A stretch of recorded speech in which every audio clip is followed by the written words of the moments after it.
Chengdu Rongqing lontarkan amaran awal buat JDT jelang pertemuan pada Selasa ini.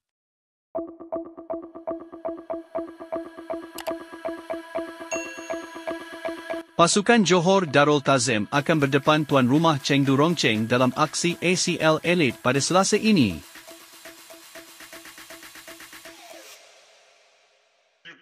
Kelab asal China itu mendapat suntikan semangat menjelang aksi menentang Johor Darul Tazim.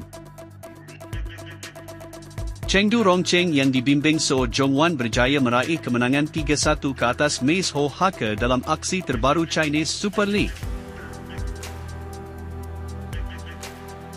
Jurulatih Seo Jongwan melihat aksi bertemu JDT umpama satu tuah besar apabila dapat bermain di hadapan peminat sendiri.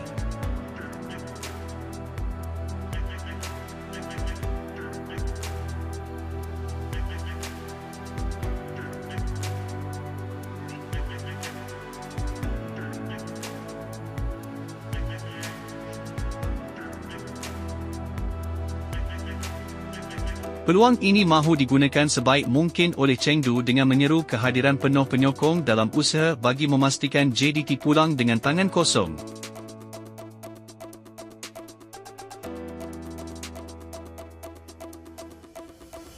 Kami berharap agar kita semua bersatu hati, menyatukan tenaga untuk memberi tekanan kepada lawan hingga mereka terpaksa pulang dengan tangan kosong, ujar Seo Jongwan.